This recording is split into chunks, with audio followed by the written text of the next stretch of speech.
jab, uppercut, leave you laid out on the floor. Try to duck and roll, hit and miss, now you counting stars. Should've practiced more, should've hit the mask, get out there more. Man, that you're the best. You gotta show me, son. Actions over words, baby boy. Is you real or what? Talking way too much, world come. Back sports, talking way too much, world come. Back sports, talking way too much, world come. Back sports,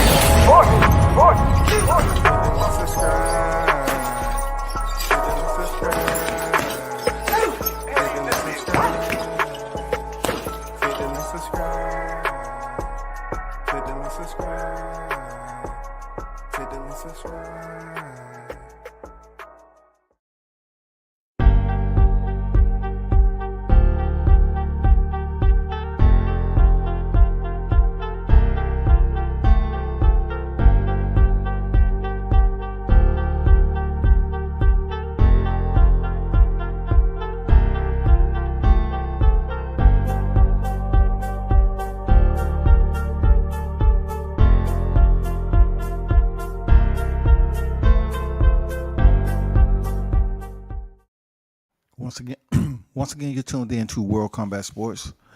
Salute to the supporters, first and foremost, one love.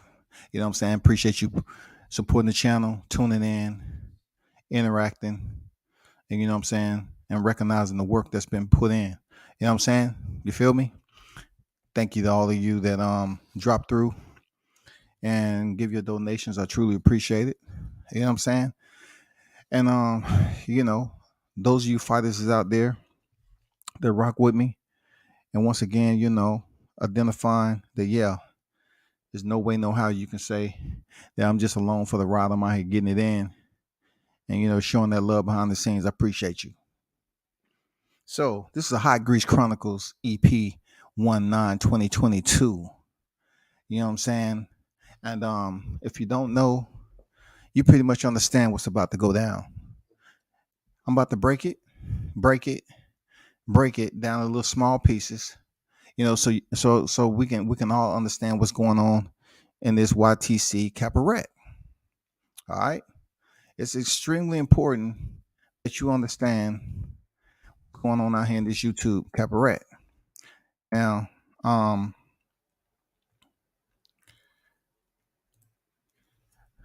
cabaret, you know, it's one of those words where, you know, when people listen to it, they hear it or whatever, they feel good, because cabaret, it doesn't seem harmful, you know, it doesn't seem deleterious.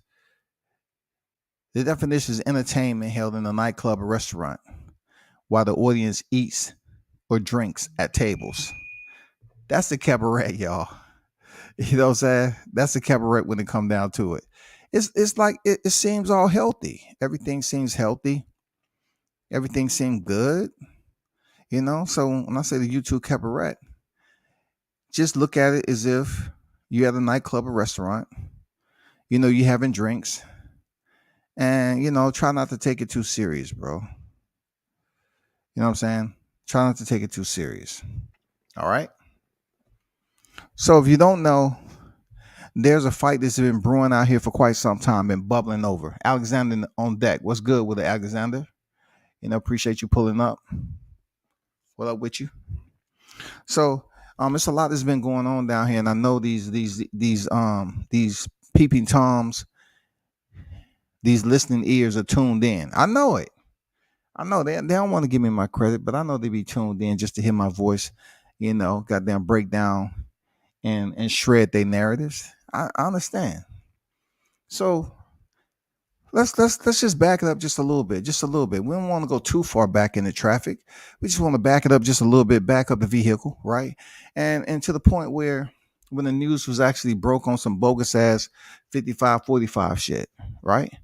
And the reason why I am refuting these type of narratives, because you deserve that.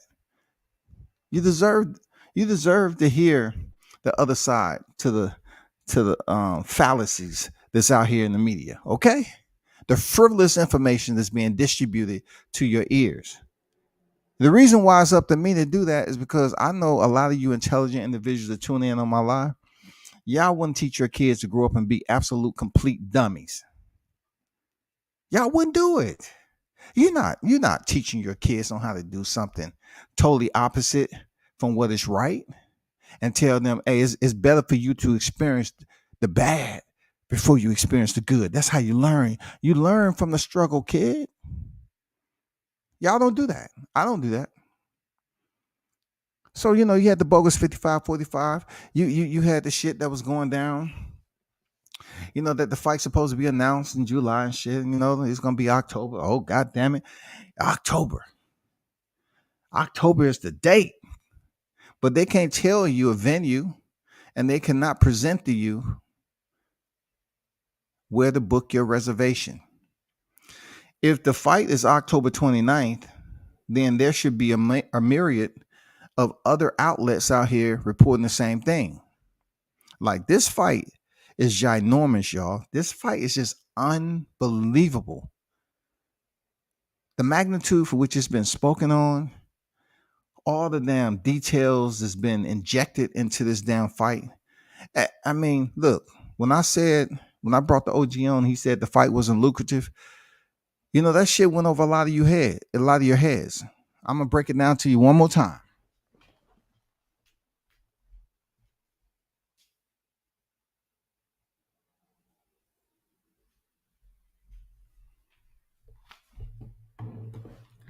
I'm gonna break it down to you one more time what it meant that the fight is not lucrative enough, right? So we all heard when Tom Brown came out, the window between Crawford and Spence fighting Ugas. The information came out about $100 million deal.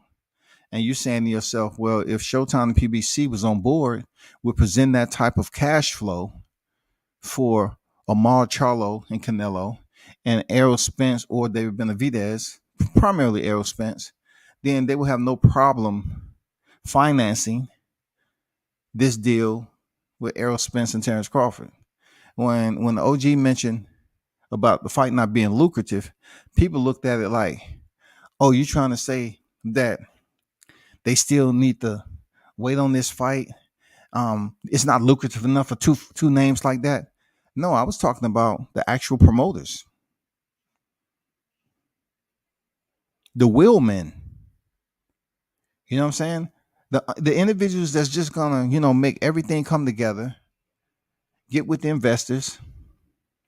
You know what I'm saying? Have the meetings and come up with the solutions to make this fight happen. Now they know something we don't know. Okay. What we can attest to is that Canelo is one of those cash cows that sell tickets, and he is very familiar out there. All right. So what I mean by it's not lucrative is that Terrence Crawford and Errol Spence, they don't have enough history where their numbers are registering or averaging, 400,000 per se, 500,000. They have yet to been able to compete with the numbers of Floyd Mayweather back in the day when he was absolutely sizzling. They haven't did it. So that's what I mean by it's not lucrative to the interest of the promoters to basically pay for what the fighters will want. All right. What we hear on YouTube is it's pointing the finger at Crawford. He wants this, this, and this. And then look, I look at it like he should want it. He should want it. No doubt about it. He should want it. I'm just curious to know what YouTube wants. The Spencerholics. I want to know what y'all want. What do y'all want? Because it just seems like y'all not, sober enough to understand, a sober man's words is a drunken man's thoughts.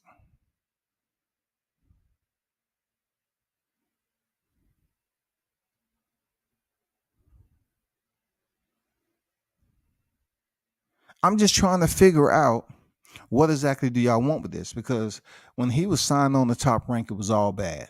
That's what y'all said. It's all bad. It's all bad. He can't get this. He can't get that. He should have asked for the fight. Back then, the same hoopla all the time. The gibberish never stops. Then when he left Top Rank, you say he was out there by himself, lonely, didn't have no sense of direction. He fucked up, and he should just walk over there like he never even threw a punch in his career, right? He just walk over there at PBC and just take what they give him. That's what I was hearing from a lot of voices that's the same shade of skin color like myself. Just go over the top rank. I mean, just go over the PBC and take what they give you. Shut up, surrender, kowtow, genuflect, surrender, do everything to be submissive, and just take whatever they're giving you. In one of the biggest fights. So recently, when you heard this shit that come out about 55-45, the fight in October, I did a live stream, and it was some people that jumped in my inbox for the opposite reason of what I thought.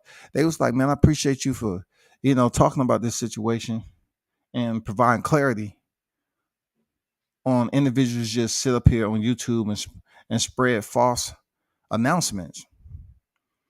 Because the reality is, if we have all these individuals that's working in tandem, you know what I'm saying? They working in accordance with these promotions, these networks, all that shit. And these particular promotion and networks, they filter that information out firsthand to these people. The Mike Carpenters, Keith Ioli, Dan Raphaels.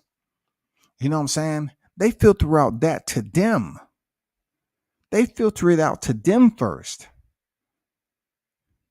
That's the lifeline. That's the media lifeline. They filter the shit out to them. They filter the media. The first drops, the breaking news, they filter it out to them. And from there, people screenshot tweets and they come out here and they get the information, they post and all that. Not YouTube.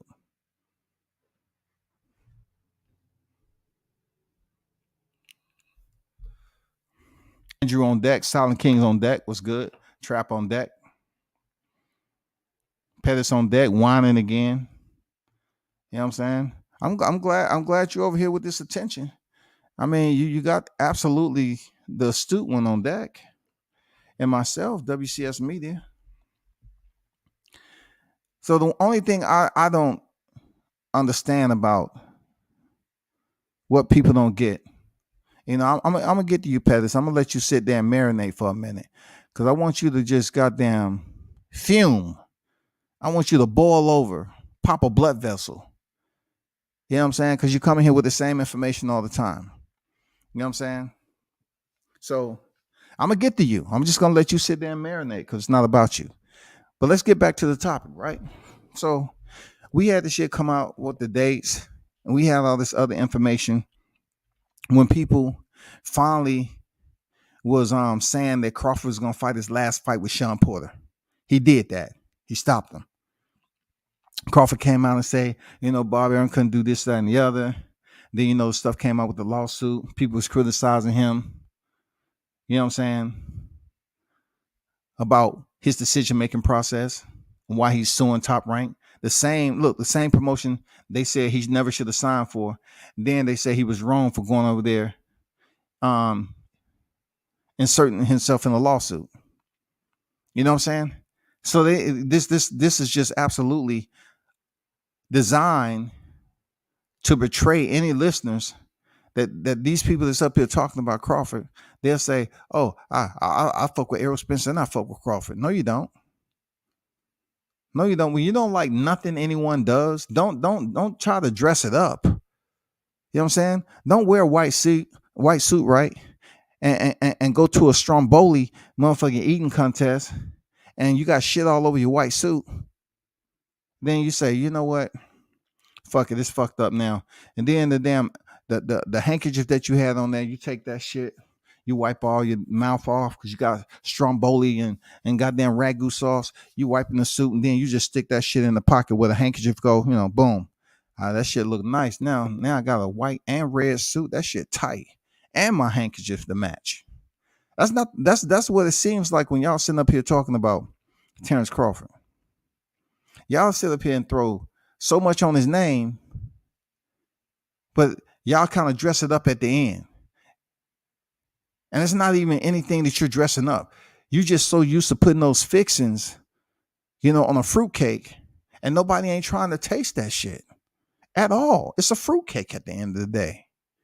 One of the nastiest goddamn type of desserts you can eat.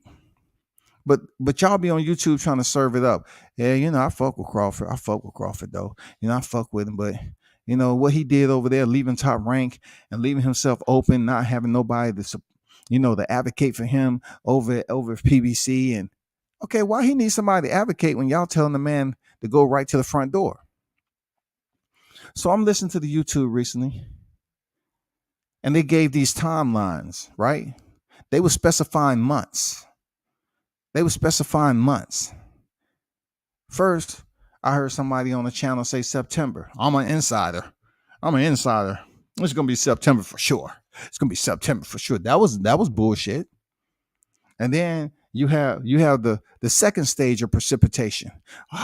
It's gonna be October.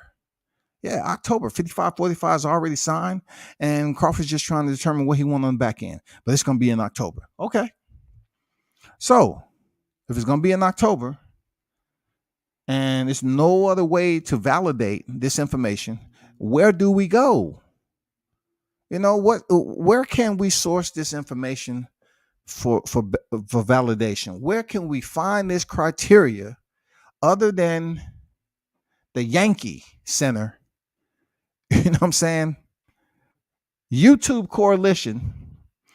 Outside of the YouTube coalition, where can we source this information to validate it for merit?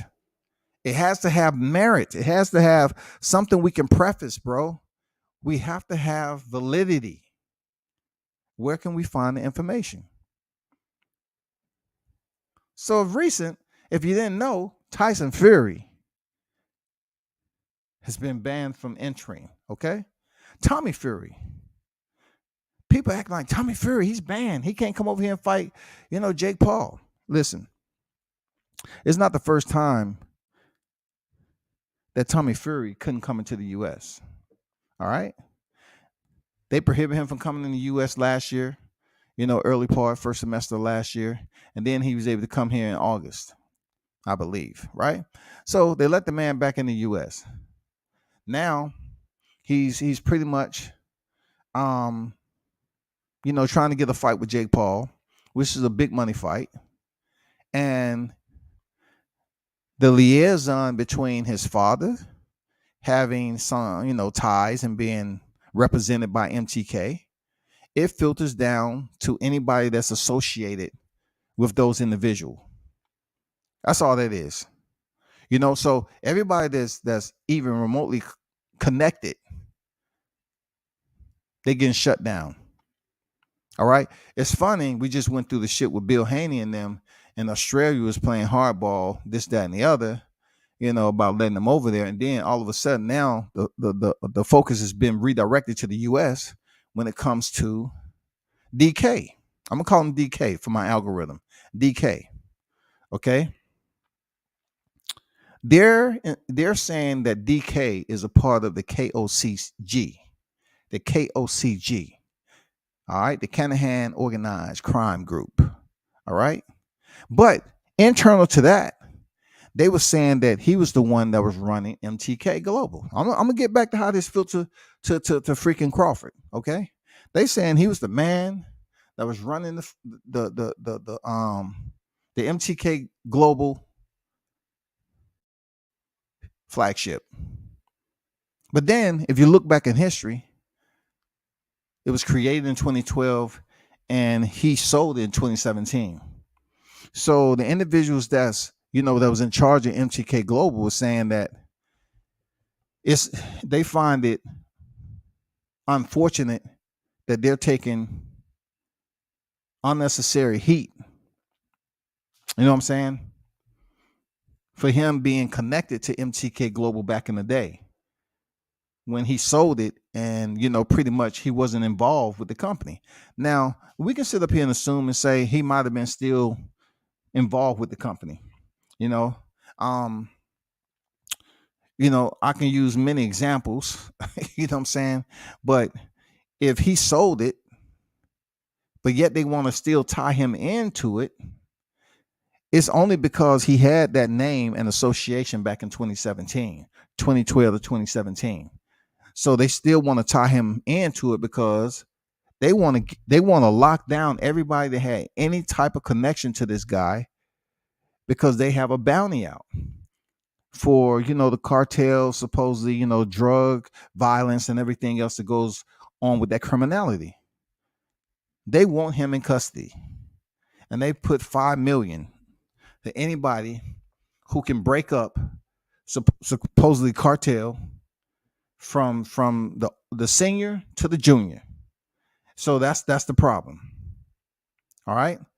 So I heard somebody, I heard some channels say, well, what MTK Global did was gear their fighters to pro bellum. Yeah, they gave their fighters to pro bellum. So if that is indeed the case, now Crawford comes into play because from my understanding, they was just complaining about Crawford being with Victor Conte. You know what I'm saying? A guy who made headlines for his involvement in PEDs in professional sports, right? Granted, Terrence Crawford is not the first fighter to become a part of SNAC. But when he left, people focused and zoomed in on his interaction with MTK. They didn't know who at MTK. They just like what's going on with the feds, right? They're associating everybody with that alphabet, that acronym. They're associating everybody. They're associating everybody. That's what YouTube is trying to come off. Like the feds is only connecting the people that are the primary shakers and movers and the heavy hitters with MTK Global. All right. And we all know MTK Global shut his ass down. And for what I hear, that some of the fighters might have went over to pro bellum. If that is indeed the case, why wouldn't it filter over to pro bellum as far as the fighters? Well, it shouldn't, because just because the fighters, check this out, just because the fighters who was with MTK Global, they have nothing to do with the upper echelon of dirty business that may have been going on with him. DK. They totally clueless to that. You know what I'm saying? The one primary fighter that they speak on that had connection with DK was a Gypsy King. They banned him from coming over there because he's taking pictures with him, and he's pretty much was on a whole nother level of respect with DK. And until this whole situation came down where they was trying to indict, they was trying to capture, they was trying to bring this man to justice. You know what I'm saying? For everything that they believe he has done, allegedly. You know what I'm saying? So Tyson Fury has been reprimanded for that, and he's been banned at this point from entering the USA, the US of A, right? Now for Crawford, you have individuals that who are desperately trying to basically dip him in a pool of mud once again. The reason why they're doing that is because they need somehow, some way to keep Spence's name relevant. So who do they use? They use Crawford. Because right now, no other boxer is relevant to ignite any interest in Spence than Terrence Crawford. Because people want this fight so bad because they want their hero to go in there and attempt to do something, that will provide them temporary relief so they can run around the streets, you know what I'm saying, jumping up and down for joy and believing that they're not asleep. And then they have to wake up and understand, damn, I was dreaming. So I'm hearing now people saying that MTK Global and Terrence Crawford are connected. First of all, it was Terrence Crawford won more money for PPV. Now, the dirty narrative is the reason why the fight haven't happened is because Terrence Crawford is possibly being investigated for his ties with MTK Global. Oh my God. The lies never stop. The lies never stop. These are grown adults who understand cognizantly what a lie is. And they continue to reverberate lies like and done and since. They don't give a fuck. They just keep talking about the same shit. They lie with ease. They vest all this interest, which is only stunting their growth because they're never going to get any serious traction here on YouTube from any big fighters consistently because they lie too much. Now they're trying to say the Terrence Crawford fight with Errol Spence. He's the holdup. Terrence Crawford's the holdup. First, it was him wanting more money for PPV. Now they're saying it's because the MTK global conflict that's going on legally with the federal government. Terrence Crawford now. They're investigating. So I'm saying like this. If some of the fighters went over to Probellum, right? Are they investigating those fighters? And then check this out. And then if indeed Probellum is under the microscope, why would this fight between Errol Spence and Terrence Crawford be held up? Because they're trying to find out some information about something that has nothing to do with any type of contact or dealings with Terrence Crawford. It makes no sense. You know why? Because they just had Nonito Donaire and Musty and Inoue. They fought for a unified championship fight, a unification. They fought. It was no freaking holdups there. So why all of a sudden Terrence Crawford and Errol Spence is held up because they're doing an investigation when you're trying to tell the public that they're investigating certain fighters or certain individuals that was connected to MTK, and Terrence happened to be one of them. What about the ones that went over to Probellum? When that mushroom out of control and they start shedding the light on Probellum as an entire entity and say, you know what? We heard that the MTK Global dispersed some fighters over here. We just want to talk to you all. And if it doesn't go the way we want it to, then, we're going to make sure you get shut down. But that's not the case. That's not the case, man. They're not talking about Probellum. If you're going to tell the people that fighters, that was at MTK Global is now at Probellum and Probellum is not being investigated, well, don't try to send that rope out there and tell Crawford to put it around his neck and you hang him out to dry on this YouTube shit, all because you despise him. There's no history. There's no anything that he's been connected to any DK. So for people to be sitting up here tying it in to why this fight hasn't happened is lunacy, bro. It's absolutely lunacy. I would say it's flagellous. But how can you tell a person it's flagellous and they love, dealing with the darker part of being a malefactor? If people are used to being that type of person, they don't give a damn about being shameful. They used to being scoundrels. So now, knowing this man got a family and everything else, you're trying to tie him in with allegedly crime boss. So being that he might have some relation, a connection in your mind, you're saying that's what's holding up this fight with Errol Spence. No, I'm telling you all to stick to the same freaking energy. Stick to the same energy and don't come up with no defectors. Don't come up with no Scud missiles. No, stick with the same energy. Because y'all said July 4th. I want to see, can y'all be right once? I want to see, can y'all be right? You said July 4th. Stick to it. It's Tuesday today. All right. And July 4th is next Monday. Y'all said July 4th. Don't sit up here and try to switch things and change the tire. You know what I'm saying? Act like you're running on flats all of a sudden. No, stick to the same energy that you had before with all these dates and numbers, 55, 45, freaking goddamn October. The big announcement is going to be on Independence Day. We're waiting for that. We're waiting for Independence Day. We want the big announcements, goddammit. We want to see it in the bright lights when the firecrackers are popping and everything. We want to see Spence Crawford official. Pop, pop, pop, pop, We want to see the fireworks. We want to have a little bit extra this Independence Day, because one of the biggest fights in boxing, per what y'all was saying, is going to be announced July 4th. That's what we want to see. All right? Real talk. That's what we want to see. But y'all should be ashamed of yourselves trying to tie in Crawford to what is active going on with MTK Global, who was shut down.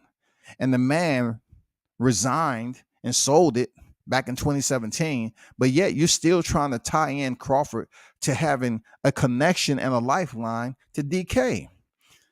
It's just like, not everybody that was over there at MTK Global, I don't think they ever met DK, to be honest with you. If that man is a figure, what they say is, why would every fighter that's signed to MTK meet him? I don't see how that's possible. I don't see how that would be smart. It's just like some boxers over at PBC. Some of them has never seen Al Heyman. They spoke to him. This is coming from the down under. Not every fighter has seen Al Heyman over there at PBC.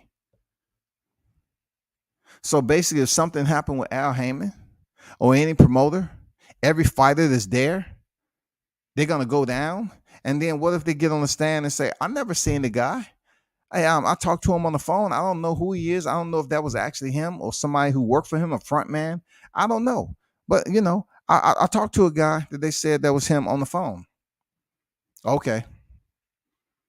You think you're gonna take down a whole promotion just because the head person is involved in something where it has piqued the federal interest? No, that's just not the way it works. That's just not the way it worked, man. You're talking about a sport that's not regulated. You're talking about the sanctioning for MTK Global over here. You're talking about them having ties to whatever they did over there, to it bleeding over in the US, and the FG thinks it's a problem and they should be dealt with. So therefore, in dealing with that, if you're representing that acronym, they're gonna start bringing heat on that acronym. Then the acronym MTK folded. They shut everything down, and the fighters that was over there supposedly, allegedly, went over to Probellum. Allegedly, I don't know, but in the midst of that, YTC, the only thing they want to pinpoint is Terrence Crawford been linked up to MTK. That's it. That's it. That's just so petty. That's so petty. We smarter than that. We definitely have to be smarter than that.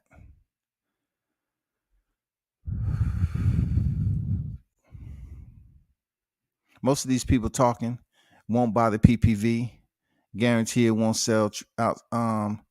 It won't outsell Triple G and Canelo. Well, it brings me to this right here. When we talk about, whether they're going to buy it or not. One-on-one, just say to them, ask them, do you buy the pay-per-view, or are you illegally getting it? Are you stealing it? Oh man, motherfucker, I steal it. I said, well, there you go. But you're supporting your fighter? You're supporting your fighter. Rick Glazer, shout out to Rick Glazer. He couldn't have said it any better. A lot of these cats don't even buy the fights, but yet they're trying to sit on YouTube and talk about numbers. You know what I'm saying? They're trying to talk about numbers. And then not only that, they put out so much fake information. For them, it's all about the numbers. Okay? They putting out fake information and it's all about the numbers. But it's all wrong for the respect of the viewers that's tuned in. Because basically you're providing them with propaganda. You providing them with fake news. That's the bad thing about those numbers. You want the numbers. You want people to respect the numbers. Oh, shit. If anybody's up here being Google-eyed about 200, 300 people listening, cool.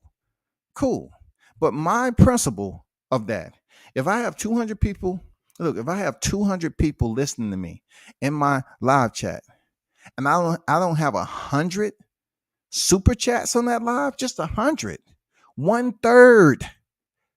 1/3. All I need, if I got 300 people listening, 1/3. That's all I need.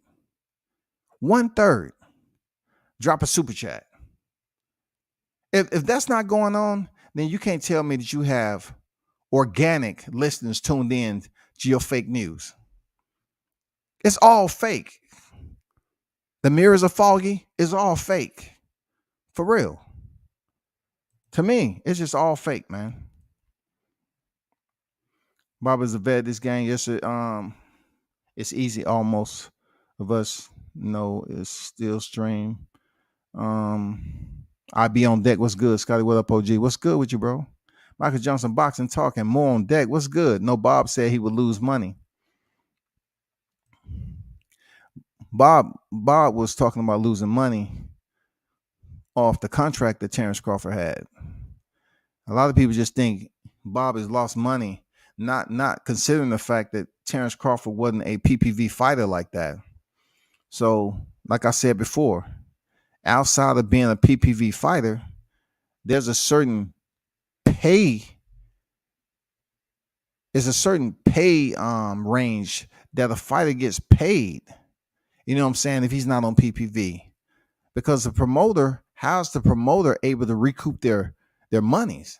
You know what I'm saying? How are they able to do that? If you go out here and pay a fighter and they're not on pay-per-view, and you don't have a collective collateral resource of income to come in on the pay-per-view outside of the gate, how the promoter's going to get their money back?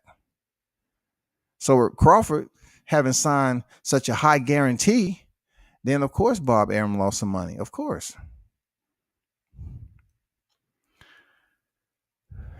Did Bob say that he does exactly what's going on now?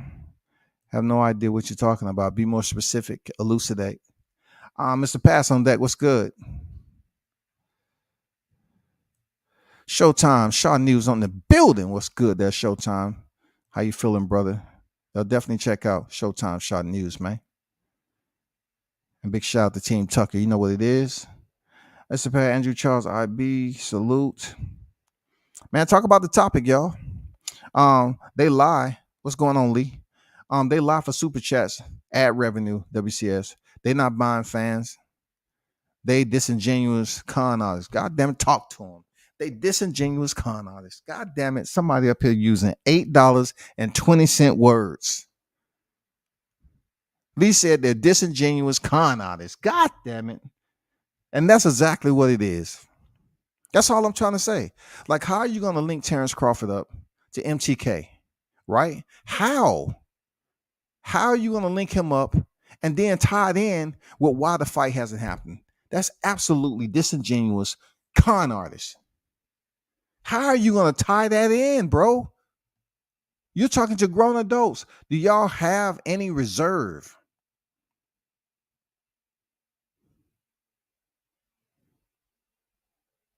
For real, do you have any type of preservation?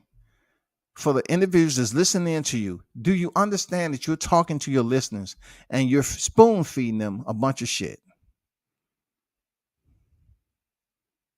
It don't matter if the fly is alive or dead. Just because you put some parsley on it and sprinkle some goddamn, some birthday cake, sprinkles on it, put some jelly beans on top. The first thing they're going to taste when it hits their tongue should be shit. I'm being honest. Y'all are trying to insinuate that the fight haven't been signed because it's an investigation going on with Terrence Bud Crawford being linked up to MTK Global? But y'all was just the other week saying it's official. It's official. It's official. Yeah, October. Yeah. But where can I make my reservation at? If y'all want to be goofy enough to believe these individuals that they're not willing to give you a venue and tell you, I would suggest you get your room now. That's what I would suggest you do. Get your room now. If they're not telling you that, they full of shit. And you say the only source anywhere on the internet that says Bud is with MTK is from a single article in an Irish media outlet. And the writer source is hearsay from Bob Arum. Talk to him, bro. Drop the gems. Drop those gems so they can shine. Shine like a diamond. Bob Arum said he cut MTK Global a check. Okay. And then also, look, and good point there, Michael Jones. So if Bob Arum cut MTK Global a check, what is wrong with that? Because like I said before, he sold the parent, his parent company, he sold it back in 2017. So that basically releases him from being a majority owner if you sell it. If he sold it, he's not the majority owner. Who is the majority owner of MTK? Bob can cut MTK a check, but how do you tie in DK to it outside of what it used to be? Because actively you're trying to say, okay, I want to prosecute him. I want to bring him in for this right here. That's actively going on. You know what I'm saying? From whenever this 21, 22, right? Actively. But if he got rid of it in 2017, they're just basically saying, you know what, we're gonna bring heat upon you until you start to melt. That's how it works. We're gonna turn up the heat on you until you melt. They did. They shut it down. MTK Global shut that shit down. Say, nah, we seeing a lot of heat. And I'm telling you, that's what happens when it's usually coming from the heavens high of the Federals. When it comes from up there and they want to prove a point to get to somebody like him, just like they got to what's his name? Damn, I can't believe I forgot that shit. Hold on for a second. Saddam Hussein. When they wanted to get Saddam Hussein, when we pushed over there, man, look, we came from all angles, and that man was up there hiding in a hole. We're talking about somebody who had solid gold toilet seats, had the plush luxury freaking mansions. You had military members to run through that motherfucker like it never existed. There's a lot of us that got in trouble for taking souvenirs from over there. But the whole point I was trying to make, they went looking for his ass after they had warned him. He didn't want to comply, and he kept on doing things that went against the Geneva Protocol and all this other shit he was causing. You know, he was telling the U.S., I don't give a damn about no nuclear shit y'all got going. I'm gonna do my own stuff. And supposedly, allegedly, it was a sighting, which they believe to be nuclear, and then the rest is what it is. I'm not going to go into the further details about the oil or anything like that. But let's just stop the madness when it comes to trying to put this man in the electric chair. Little old Bud Crawford. You're trying to put this man in the darkest light possible instead of trying to make the fight. I mean, is this something positive that y'all can talk about? For y'all to come up with these storylines and false ass titles that you got up there to bring people into your channel, and they keep on clicking on it. You know what I'm saying? Oh shit, damn. Well, your titles say this, but once you click in and the people talking about it, they talking about something. Well, the fight is close to being done. It's close. It's close, y'all. I never said it was. It's close to being done. But your title say, you know, it's official. It's been signed. Okay. Now you're playing with people's intelligence. Like if you say something is signed and you don't put close to being signed or possibly, and then when they click on and listen to your video and you saying it's close, y'all must be a glutton for punishment, man. I just don't feel like playing with y'all like that. I seriously, I just don't feel like playing. Like when I hear this shit that, you know, the fight is possibly being up, you know, delayed because they're investigating Crawford, and nobody else is talking about this shit. Nobody besides YouTube. The biggest clown show when it comes to speaking about boxing. Of course, it's not every outlet, all right? But this is the biggest carnival that you can go to when it comes to breaking news. This is it. And it didn't used to be that way. This is just turned and started to churn the way it did during the pandemic, in my opinion.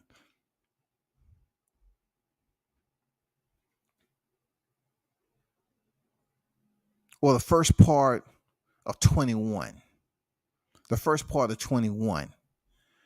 You know, when boxing was trying to resurge and everything, I think the first semester, 21, mid-semester, you know, some around there, this shit on YouTube started to become blatant, all-out lies when the fight, you know, with Terrence Crawford and Sean Porter. You know what I'm saying? The fight with Terrence Crawford and Sean Porter. And then they was trying to say, okay, Manny Pacquiao and Errol Spence. They start coming up with all these damn packets of lies. Manny Pacquiao's out. Then they don't reinstate him. Then becomes Yordenis Ugas. He beats him. Now they start talking about Errol Spence. And in between time, we're thinking like, hey, Terrence Crawford defeated Sean Porter. And then, you know, Errol Spence about to go over here and he should defeat Yordenis Ugas. In that window, the first semester of 22, Timothy Smith come out and start telling y'all, nah, we can't do it. We just can't do it. We don't want to insult him. He's straight up told y'all. But y'all keep going back and talking about who this on the side of the street, who taking an easier route. Timothy Smith came out, updated. He updated anything that you have archived or cataloged in your brain housing. It was updated in 22 that has absolutely nothing to do with Crawford. Timothy Smith came out and said they don't have it. And he wasn't lying because it was already something behind the scenes they was trying to do before Canelo committed to facing Dimitri Bivol. They was trying to take $100 million for two fighters, the sacrificial lambs to be put on the coals. But yet they still blame Crawford for something. Like, how can you still be blaming Crawford for anything in your lives? This side of the street, taking the easy route, who he wanted to fight when he came to welterweight, none of that matters.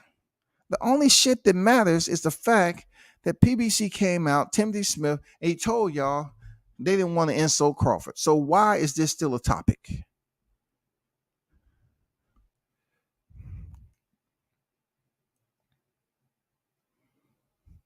Shout out to the queen on that, Destiny Black. How you feeling this evening? Sheldon Moore said MTK dude helped pay for the Bud versus Porter fight. I'm not sure how true that is. So once again, if Bob Arum was doing business with MTK,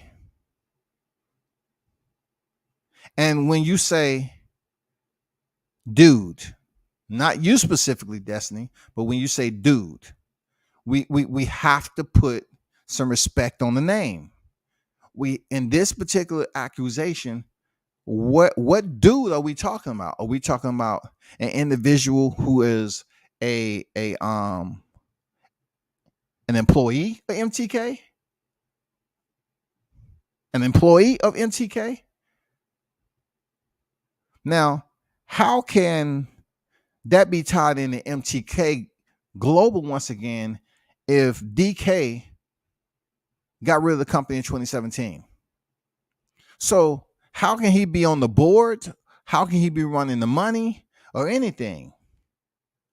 So it must have been somebody at MTK that was allowed to do that. That was basically good because they were sanctioned, right? They was able to put on fights. They was able to have fighters, fight before the U.S. shut it down, right? Start putting that heat on them. So I need to know what the dude is. Who is the dude?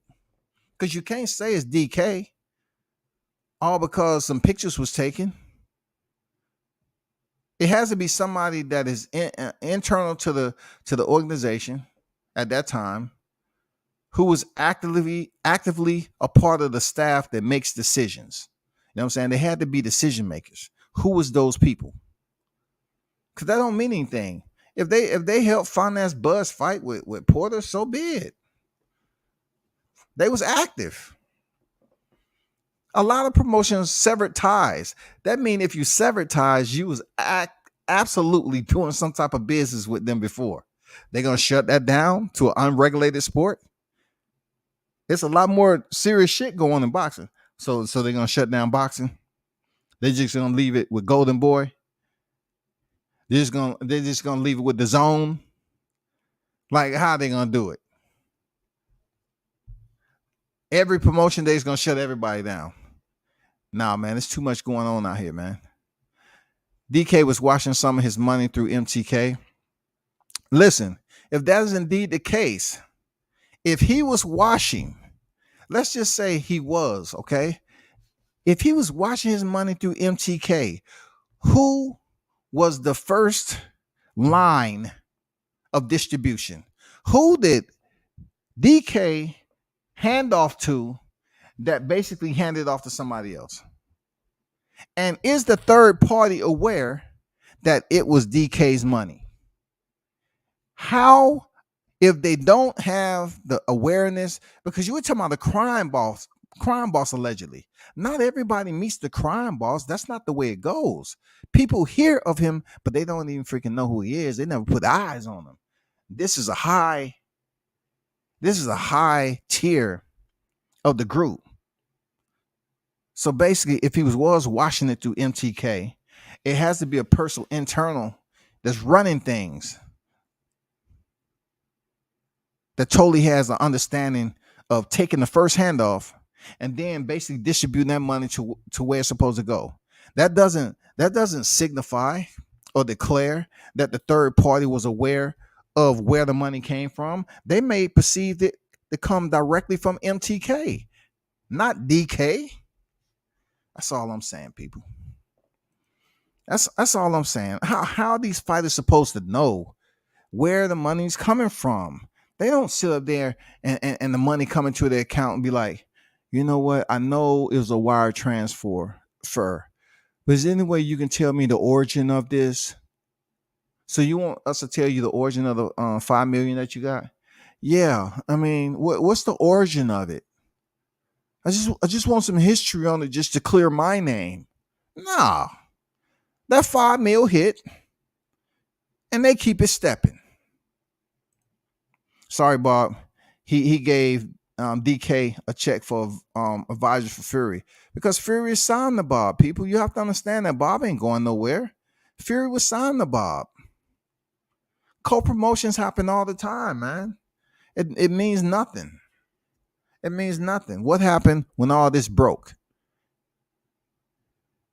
What happened? TR severed their communication relationship with the organization. They severed ties, bro. They severed ties, man. It's done. Over. And look what John Gotti at. He's in the dirt. They got look. You talking about a guy who was like at one point in time untouchable, and then it started to evolve, and then this and that, and I don't feel like getting into that shit right there.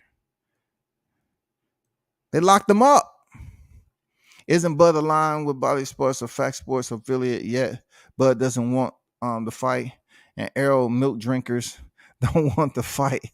They just want to talk about it. Man, Lee is killing them today, man. It's killing them. He said Arrow milk drinkers. That's a healthy terminology that's really there to freaking fuck somebody's stomach up. You know what I'm saying? Just because he put milk in that motherfucker, it seems healthy, but that's not the case, man. It's actually a toxic type of damn metaphor, you know what I'm saying? Feds literally created the RICO after the mob John Gotti. Yeah, man. Because they had been watching, surveilling. Man, that's the world we live in now. Everything is freaking what it is. You can find out information by the smallest, the smallest. They ain't never cut 100% ties with MTK, and that's why they had to fold. Look, if that is what they're saying, okay, let's just say this, Michael. Let's just say you're right. Okay, let's just say he never did. That's information we're not privy to when it comes down to it, because that's something they would know on the top end, at the higher echelon. You know what I'm saying? Of criminal enforcers. They will have to know the ins and outs, wiretaps, everything, to say that this man still has ties with MTK at the time, and he was still doing this, that, and the other. I'm not saying you're wrong, because it's just not information that I can speak on like that in a factual sense, because I don't know. I mean, I know the man probably, was close by, but whether he still had ties to the point as a financier, I can't say that. I don't know. But I know you can't be the majority owner. You got rid of the company and you still 51%. You still have ties if you 51%. Now, even if he's 49%, it still look bad. You know what I'm saying? If it's 49%, he's like, well, I'm not the majority owner. Yeah, you 49%, bro. You close to it. You still have influence. You still in the pipeline, DK. You're making shit flow back and forth. So they'll figure it out, people. The titles say, tell Bud to sign the contract. I know, right? This shit is just insanely disappointing. You know what I'm saying? Is very depleting to those who lean in too close to this YouTube shit, who really wants to see this fight, but yet it's still the same thing. It's a new lie every week. They start on Sunday because they feel that the Sunday is going to bless them the entire week for which they're about to do. You know what I'm saying? Forgive me, Lord, for I know not what I do. Oh, you know what you're doing. You start on Sunday, you start up the lie, and everything that's carrying forward throughout the week that started on Sunday, you feel it's been blessed because you asked for forgiveness before you went on and started lying the entire week. You're going to come out here and say Bud Crawford is holding, the fight is delayed because Bud Crawford is being investigated. If that ain't the biggest bold-faced ass, blatant, dumb, stupidity, dumb lie that people can sit there and nod their head and type in them, yeah, you're right. Scooby-Doo, Shaggy. You know what I'm saying? If that's what you want these people to do, is fool you and play with your mind through manipulative process, then you continue to type in the live chat and listen and take everything they say as truth. You go right ahead. Self-torture. Dude, DK never left. The dude on DK, he never left the lady that was running MTK, said they tried to fire him but couldn't. Hey, that's all gonna come out. That's good info there, Mike. I mean, that's good info. I mean, a lot of what y'all putting in, I didn't want to go into the hearsay part of it. You know what I'm saying? Just because one outlet wrote on it, you know what I'm saying? I don't try to get into that deep of it, because I want to know what they got. If he was still, tied in to some female or whatever and all that, I'm pretty sure it'll come out. My thing is, Terrence Crawford isn't being charged with the RICO Act, and his promoter was Bob. So if anybody would get slapped with the RICO Act, then it would be Bob and not Bud. See, now you're speaking too much sense. You know what I'm saying? Now you basically breaking down, and detailing how shit can play out. And all I'm trying to say is, if they saying that Bob Arum cut a check to this person over MTK, why are you not saying that he's under investigation? But yet Bud Crawford, who's not a part of the top rank anymore, y'all tend to zoom in on Bud and say he's delaying the fight because he's being investigated. That's what they put out here on YouTube. They put that bullshit out. If Bud Crawford was on the investigation for anything of that magnitude, you think that shit would be all over the headlines? That shit would be all over the headlines. Everybody would know who Bud Crawford is, man. Outside of this YouTube shit. Now he becomes a global name for the wrong reason. People start going on here, and then somebody say, hey man, go on YouTube. There's so many articles on Bud Crawford. And that's when all these channels who've been talking shit about him, they would feel so dignified. They would say, oh, great. Finally, they're coming over here and they're checking out our content. I told you it would be worth it, fellas. I told you. Lie. Motherfucker, I steal it. What's going on, One Up? How you feeling, bro? D-Ray Promotions on deck. Salute to you. Salute WCS Cooking Casual Temporary Boxing fans again. Appreciate you pulling up that D-Ray, of course. Even Stephen Espinoza said they're in negotiations. Yeah, but I don't know if y'all seen the thumbnail I put up with Espinoza, hiding behind the money. There's a reason why I put that up there.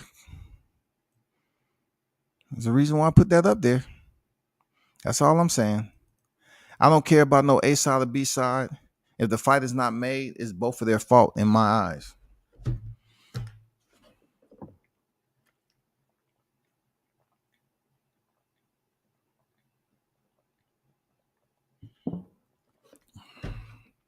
So Michael.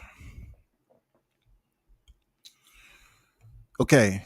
So in order for you to have some type of closure, right?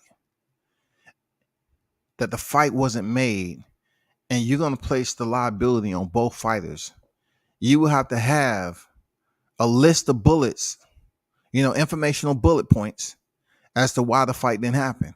And within those bullet points, you're going to have to basically line them up with which fighter takes the culpability for the bullet points that prevented the fight from happening there, Michael. You just can't say, well, I blame both of them. I don't care about the A and B sides, just blame both of them. But we need to know the internal details as to why the fight didn't happen. And then with those bullet points that's out here that came from credible sources or whatever, if that was the case, right? We need to tie them in to the left or the right, either Crawford or Spence. And then we have to do an assessment on who was culpable, who was the most culpable out of the two. You know what I'm saying? And then we got to weigh into consideration the most severe culpability of the bullet points at that time. Because somebody might have had 4, right? And the other one might have 2. But the person with 4 might have had some just minor discrepancies. But the one that had the 2, it might be more severe than the 4. You know what I'm saying? Just like when people judge boxing. Some of the judges go off power. Some go off technique and boxing skills. Everything is graded different. And that's all I'm saying. Like, I'm pretty sure A and B side is not the question, bro. I really believe it's something much more in depth that's drowning this fight right now, and people don't want to talk about it. You know what I'm saying? They don't want it to get any air of positivity, bro. They want it to stay underwater. They want to keep it immersed, just keep it up under there, man, and drown out the positivity in this fight. Because they believe the more negative shit in this fight, they actually think it's going to provide more attention to the fight when the fight, if it's made. They think, oh yeah, we can celebrate and you can give us all the credit on that because we was talking about it and we was telling y'all, and some of the shit wasn't true, 99.9% of it, but it brought attention to the fight, and that brought more people to tune in and want to buy the fight off the lies that we was on here telling. That's what they believe. I appreciate that. I just like to present the facts that are public information. Yeah, that's what I'm talking about, man. It's all good to educate. A lot of people don't, want someone else educating them. I mean, how do you think people learn in life? I mean, on this YouTube, they definitely don't want to give credit where credit is due. You know what I'm saying? Like I'm saying, like not everybody. I'm talking about the ones who know you out here doing shit. They don't want to give you no credit, man. I don't have no problem with that shit. If I learn something, I'll say, okay, good job, man. Good shit. DK couldn't talk to Bud without going through Bob anyway. That's what I'm talking about. See, now we have somebody else using their intelligence that then drops the information that makes sense. Because we know the fighters ain't gonna just call up, hey DK, how you doing? Oh, I ain't doing anything. It was just Saturday, man. I was just laying around kicking it, man. What you into, man? I hear some shit in the background, a lot of noise. What's going on with that? You good? Okay. Anytime we can meet, like, anytime I'm gonna take a trip or whatever, it didn't go down like that, man. Not with somebody that's in this, in the position he's in. It doesn't go down like that. Dude is at a higher tier. Like Jay Prince. You're just not gonna call, you're just not gonna go up. No, bro, it's not gonna happen, man. You're not just gonna have all access to him right off the rip. I don't know. Not you, Scurry, not you, Mike, with the PowerPoint military shit. You always know who's ex-military. I didn't say anything about no PPT, Destiny. I didn't say anything about PPT. All I said was informational bulletized, bullets.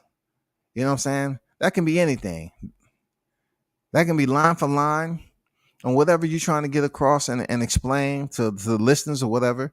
I just say we need some informational bulletized points to go off of. And within those bullets, we need to assess who's more liable for the fight not happening. We can grade them. We can grade the bullet points on who they basically tie into. We can do that. That's easy work. And then we can determine which ones have more severity than the next. You know what I'm saying? Which gets a plus, which gets a minus. It's that simple. I don't care. I don't care. I've been made bullet points on 2 separate occasions, not doing it a third time. If they both want to fight, it will be made. If not, it's obviously no skin off their back. Is it skin off their back? I think right now for both of these fighters, because look, these cats, they'll sit up and tell you that all the belts at PBC, what they gonna do? Listen, it's boxing at the end of the day. The money isn't coming off Jermell Charlo. The money is with those individuals who's in communication with the investors and the networks and everything else. All right. Those are the ones you should be highlighting. Now, when it boils down to it, boxing is a business and they want to see big fights. When you have names that's on the pound for pound list, let's just say Crawford want to move up and fight Jermell Charlo. Let's just say this fight don't happen with Spence, and he want to move up and fight Jermell Charlo. We can't necessarily assume that just because he want to move up and fight Jermell Charlo and Charlo's with PBC is not going to happen. Because we all know that it'll be an easier sell for Jermell Charlo to fight Terrence Crawford than it would for Errol Spence, because we seeing that shit play out right in front of our eyes. Charlo doesn't have no PPV status like that. We just discovered that Jared Jones is purchasing comp tickets for the whole event. So what do you think going on with Mel Charlo? If he wanted to move up to 54 and say, you know what, I'm out. 2 things are going to take place. PBC, if he vacates his belt, PBC is going to make sure that somehow, some way they get that fight with the WBO for the vacant WBO, right? They're going to make sure they get that fight down to welterweight. And then if Crawford wants to go up there and challenge, if this was the window of opportunity, he can go up there and try to challenge. And people at PBC is going to say, you know what? We don't have to really put all the effort like we did with Errol Spence, because the ticket for Mel Charlo isn't the same as Errol Spence. It's not. I don't care how much they say, you know, we got all the toys, we making money. The ticket isn't going to be the same for Mel Charlo and Terrence Crawford. I believe that in and out.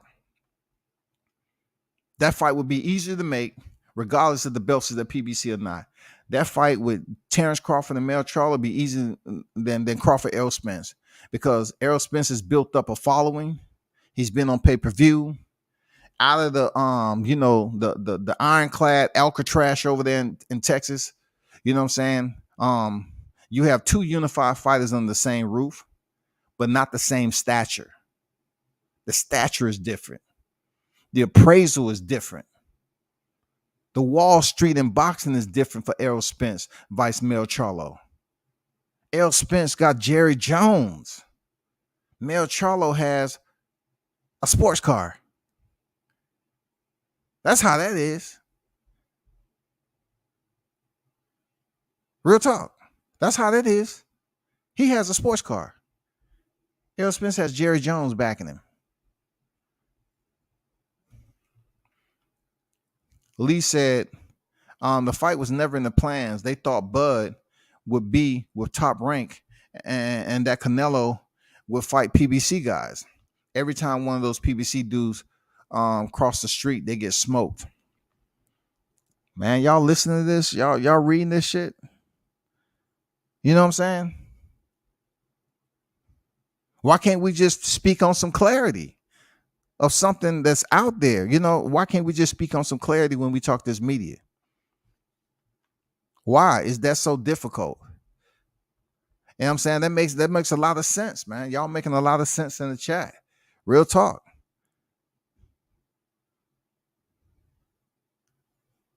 They want to have debates on who created the side of the street, who didn't.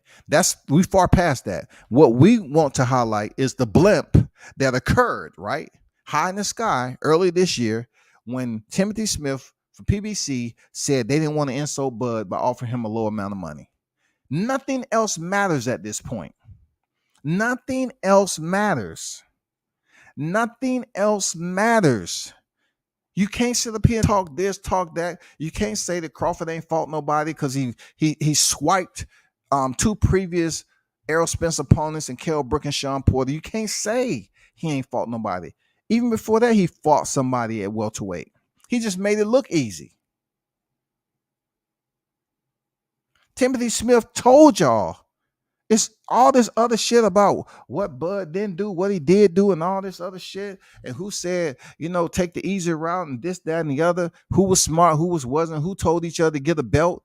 And, you know, you get a belt, come see me and all this. We done heard all that shit. But earlier this year, Timothy Smith put it out there. He did not want to insult. They didn't want to insult Bud Crawford. He put it out there. And people still coming on here trying to say Bud all the time, finger pointing. I mean, they look, they finger have to be tired. That finger have to be freaking tired. All that finger pointing, you got the arthritis has to be building up at this point. You know what I'm saying?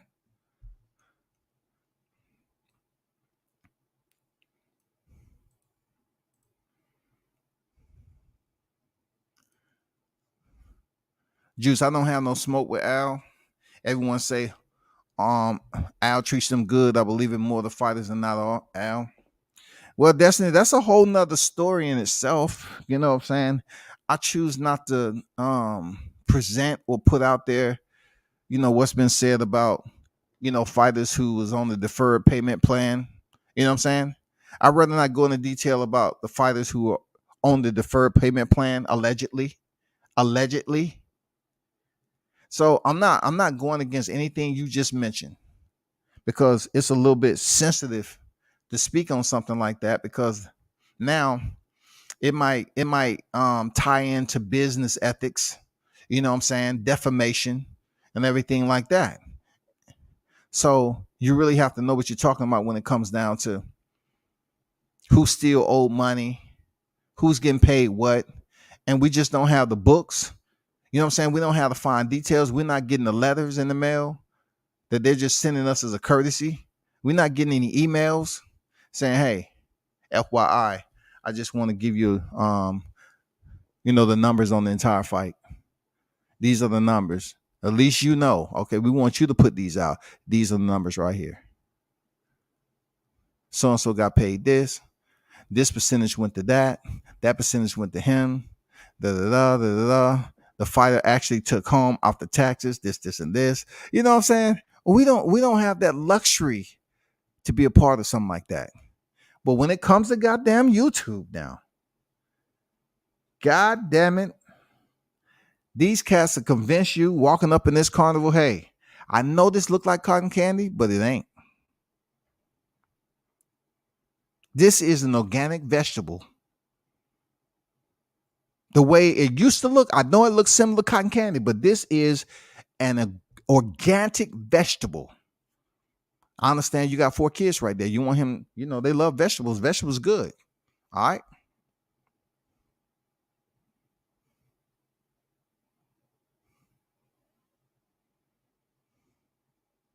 Two for 10, 3 for 5. What you want?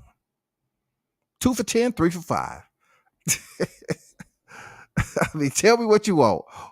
God damn it. It used to be cotton candy, and now it's organic vegetables whipped into a cotton-like form. Way healthier than the cotton candy used to be. Do you want it?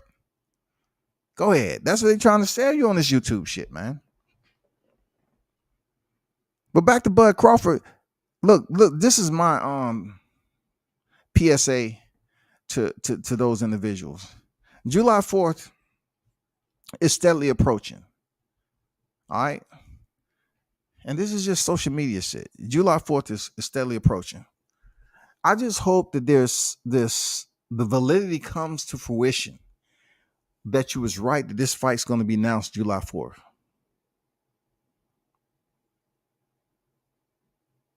Once again, I repeat, I'm only one person.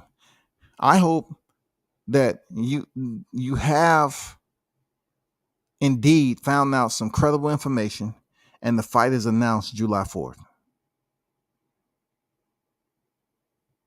Because if the fight isn't announced July 4th, I'm going to bring hellfire to your doorstep.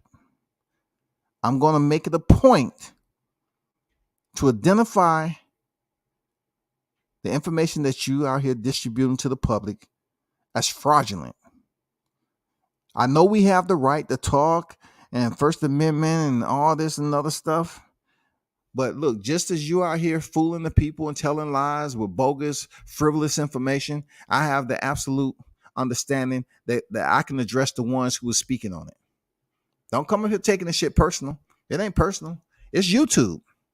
I'm just going to identify if this shit ain't mentioned on July 4th. It's going to get cloudy in this bitch. It's going to get very, very cloudy.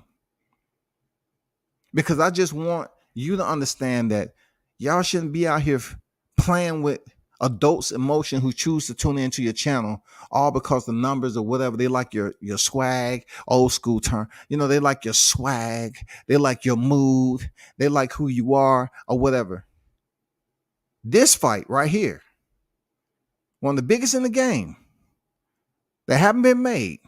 I put it out there. Canelo Alvarez has unified the division, went up, took an L at light heavyweight, and came back down and was about to fight a guy in the trilogy. And still, no Crawford Spence. No Crawford Spence, man. Jermell Charlo has fought, came to a draw, and fought again in the rematch. Undisputed. No Crawford, no Spence. Teofimo Lopez beat Richard Comey, beat Lomachenko. Boom. Undisputed at lightweight. No Crawford, no Spence. Josh Taylor fought Jose Ramirez. Undisputed. No Crawford, no Spence. No Crawford, no Spence. Now we have bantamweight. We have Naoya Inoue, who's a WEC, WBA, and IBF bantamweight world champion in that current division. No Crawford, no Spence. And it may be, look, this has to happen soon because that would be the fifth. All right, that would be the fifth division as of recent. We're not going to worry about the heavyweight. I don't see that happening anytime soon. You know what I'm saying? But you know, I'm gonna close it. You know, the undisputed shit, the unification shit with this. We just seen Artur Beterbiev go in there and pick up another strap. Now, you're gonna try to tell me the possibility is extremely low for Beterbiev to get the fight with Bivol? That would be the sixth division to unify with no Crawford, no Spence, if the shit happened before the fight. Something else is going on. But I can tell you, out of all those unifications, people, out of all those unifications, you want to hear you want to hear the vortex that's been turning in the darkness with this reality is that all these undisputed, all these unifications, it haven't been two black fighters. It haven't been two black fighters. Is that it? Is that the riddle? Is the riddle been exposed? It's not two black fighters. So, you know, the rumor that was out there that two black fighters don't sell. Is this it? Is this the real reason why we cannot get Spence Crawford? Certain individuals on the upper tier refuse to be the brokers of Terrence Crawford, Errol Spence in the undisputed fight. Why is it? Because, you know, Donaire, in a way, you got Fulton unified with Figueroa, of course, Taylor, Ramirez, Charlo, Castano, Canelo, Plant,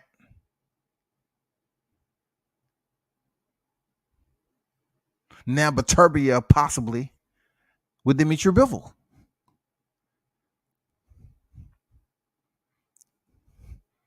We keep talking about four-belt era.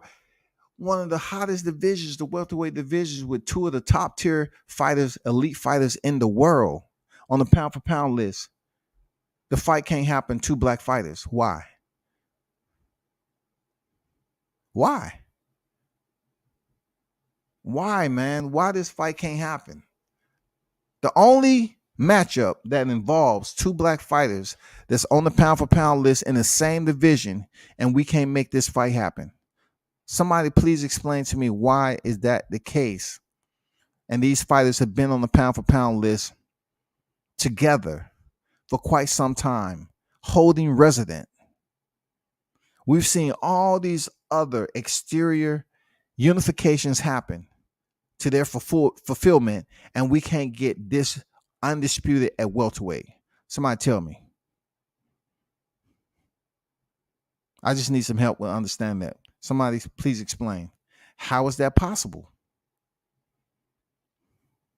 How is it possible? Just look at it this way.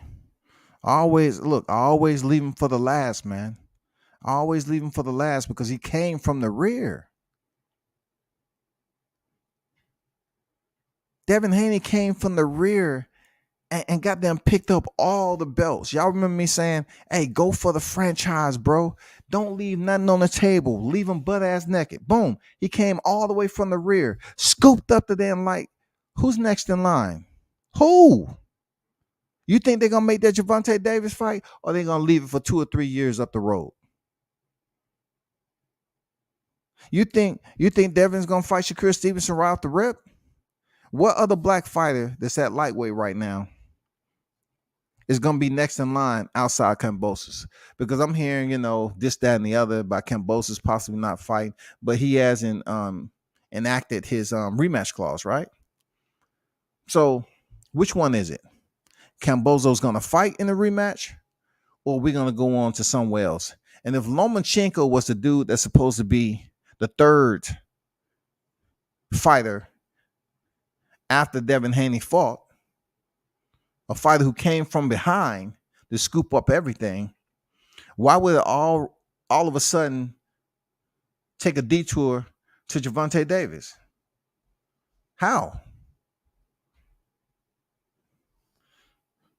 How would that work if we're looking at Crawford Spence? That shit can't happen. How all of a sudden, Haney and Gervonta Davis is going to happen? Two fighters. I don't know who the fuck. You can't. That's an A inside and A inside. That's two A sides, dog. I'm serious. Look, you look at Gervonta doing pay-per-view. All right. And though even though his belt credentials doesn't add up to Devin, he's been on pay-per-view. And then Devin, he's trying to work himself to be that pay-per-view guy. He's no longer with, Eddie, with TR. So therefore, which one would be the A side? Because we already heard, Floyd Mayweather or somebody, Gervonta, say they always gonna be the A side. And the way the Haneys negotiate, I don't think they're gonna take a pile of dog shit again and put their name on it. They did that with the damn contract, the fight in Australia.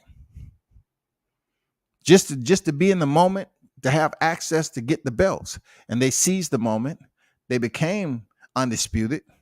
The first ever in boxing with that many belts, the first ever, including the franchise belt, the first. How are you going to explain to them that they're going to take another lowball offer if it goes over to Gervonta Davis, bro? How are they supposed to how are we supposed to think that's going to settle? They're going to come to a reconciliation and say, you know what? I'll take another lowball offer. I did it with Kambosos. I'm pretty much acclimated now. It wasn't that bad. Okay. No. If you fighting for Haney's belts, then he should be A side. But that's going to be tough because Gervonta them going to say, I'm a 3-division champion and I fight on pay-per-view. You haven't come close to doing the numbers we doing on pay-per-view. I can hear Leonard Ellerby saying that shit now. You haven't came close to doing the numbers we did.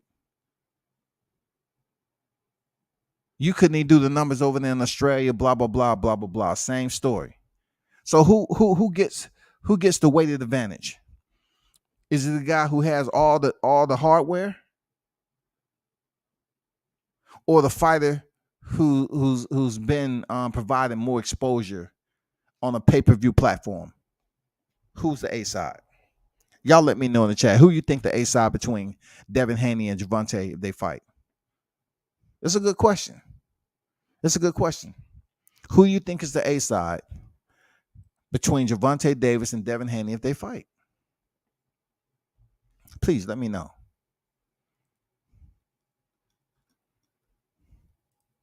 Shout out to Team Crawford. You know what I'm saying? Shout out to them. Pound for pound best in boxing. I'm not gonna say, well, I hope y'all get the fight. No, we already know that. We passed that. We want the fight to happen. But shout out to them, man. Out there working. Shout out to them. Hopefully we get this fight real soon. That's all I want. And then once we get the fight, then you have the third phase. Once the fight becomes official, then you're gonna have the first part of the third phase where people say, I'm the one who made this fight happen. If it wasn't for us, come on, stop it, man. This fight happens. Hey, let's just go. Everything's been talked about already. It's absolutely nothing else to talk about with this fight. Nothing. It don't matter if you get fighter breakdowns, if you get predictions, if you compare resumes. Nobody want to hear that bullshit no more. We done talked about it. We've talked about that shit already. Everything. There's nothing else to talk about. This fight get made is nothing else to talk about. We don't want to hear your bias ass fighter breakdowns. We don't want to hear no study or no damn film. Because if you're doing film study on Gamboa fight that was 8 years ago, just disable your keyboard. You're done. Deactivate your account. If you're doing film study on Gamboa fight when it comes to Crawford, just deactivate your account. If you're doing film study on Crawford and Kell Brook, and you're trying to compare the way he looked with the style that him and Spence fought versus the style that him and Crawford fought, and you say, well, that just proves right there. It seems like he had more energy when he fought Spence. It seemed like he had more energy, y'all. He was in better condition. When Crawford, he was shot. He was shot, y'all. Because Spence beat his ass. Spence beat his ass. He was shot. That's what they say. He was shot. He wasn't the same fighter. So how many losses did he have when he came to fight Spence? All right. Was he the champion? All right.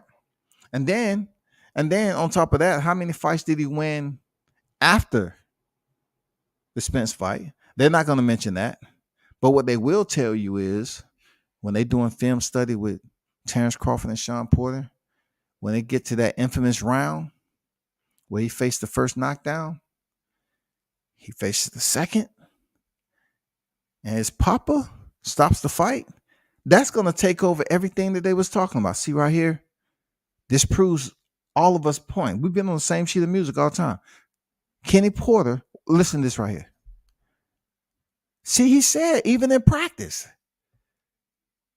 So basically, Crawford fought a guy who didn't want to be there, man. His dad said it. His dad stopped the fight because he felt Sean didn't put out in practice. He never should have did that. And look, my question is, why you show up then? If you felt in training that $4+ million, your son shouldn't go ahead and take this ass whooping. You never should have even showed up. Don't talk about collecting a check when they were saying that Sean Porter looking great. He's doing well. I saw in training when he woke up for that 16 day on fight camp, I couldn't control myself. I was so broken up inside. I say, Sean, you got to pay attention, Sean. You're going to get yourself hurt out there, Sean. The way you looking, you can't win. You can't win. Man, stop it. Stop with all the theatrics, man. Y'all don't want to give that man credit for stopping Sean Porter, the first to ever do it when Spence knocked him down. Come on, don't do film study on the dang Sean Porter fight and let the stoppage just take over everything.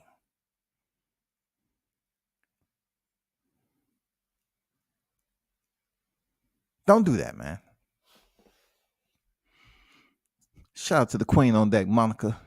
How you doing, queen? Good evening to you.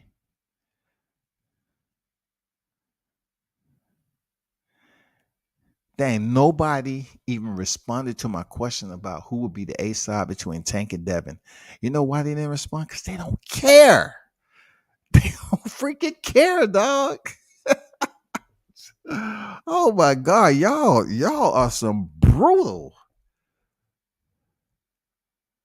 chat attendees. I tell you, God damn.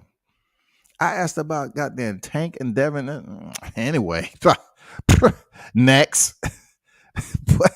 but that's what it is. If look, the only thing you can do is film study, and for Terrence Crawford, per what Dave is talking about, they're gonna only do film study on the fights that he was hurt. All right, they're not gonna do film study on Jeff Horn fight because they feel like Terrence Crawford, being Jeff Horn was the bigger guy, Terrence Crawford pretty much made the adjustments, broke him down, and got the stoppage. They're not going to give Jeff Horn credit for defeating Manny Pacquiao. They're going to tell you all that just because he was fighting in his backyard, it was a robbery. That's all. That's all I'm trying to tell you. Then when it comes to Jose Benavidez, they're going to line y'all up with this. One-legged Jose Benavidez, knowing Benavidez would kick their ass. The dude got shot several years ago. He only had one leg. But it went into the 12th round, though. And Crawford showed that his ring IQ and his ability to stay in the hunt sufficed. You know what I'm saying? He earned total victory in knocking out Benavidez. Kavaliauskis with a limping pedigree. You know what I'm saying? Green Machine. All they're going to talk about is when he allegedly hurt Crawford. You know what I'm saying? They're going to talk about him hurting Crawford, and then they're going to comb over, what happened after he got dog walked and the fight was stopped. And then Amir Khan, they're going to say, man, there's no need for us to talk about Amir Khan because he's already been knocked out several times before that. Crawford didn't do anything, except hit him in the nuts. All right. He hit him in the nuts, and that's why he couldn't continue. So I don't think Khan quit. I think he just, was in so much pain, unbearable pain, that they had to stop the fight.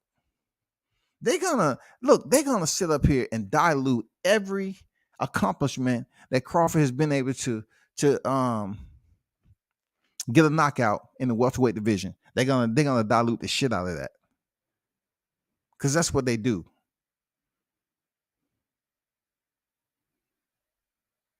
So before Kell Brook, they say, hey, Crawford ain't fought nobody. And everybody on Crawford's resume, Errol Spence can beat. And then, the debate was, okay, everybody that's on Errol Spence's resume, Crawford to beat. But they'll be like, well, we don't know that for sure because he hasn't fought nobody the caliber of a Kell Brook. He hasn't fought nobody the caliber. Jeff Horn wasn't the caliber of Kell Brook.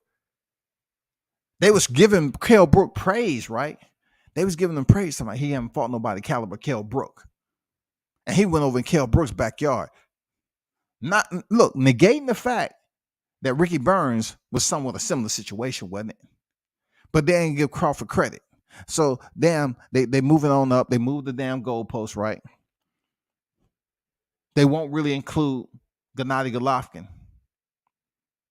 All right, because they want Errol Spence to have full and total domination when it comes to fighter breakdown. He went in there and dominated Kell Brook and got the stoppers. They seem to kind of leave Gennady out of the picture at 2 weight classes up on the beating that he gave Kell Brook. So after that, Kell Brook comes back over. He gets stopped in 4. Crawford was getting his ass whooped in the first 3 rounds. That's what they're going to say. Crawford getting his ass whooped. Spence had a much more easier time with him. He was getting his ass whooped. But he got the victory, but he getting his ass with Kell Brook. If Kell Brook would have fought smarter and kept distance, he would have been able to freaking beat Crawford. You know what I'm saying? The shit never stopped, right? So that's not enough. Right? He beats Kell Brook, and then comes Sean Porter. Because they saying, he fought Sean Porter. Sean Porter that fought Kell Brook. Sean Porter who fought Keith Thurman. You know what I'm saying? Sean Porter who stepped in there with Danny Garcia. Got some heavy names on his mantle. Goes in there, and they say this, people. Oh, Errol Spence, he proved to everybody that he can fight Sean Porter style. You know what I'm saying? He fights Sean Porter style. That's what he proved. That's how tough Spence is. All right.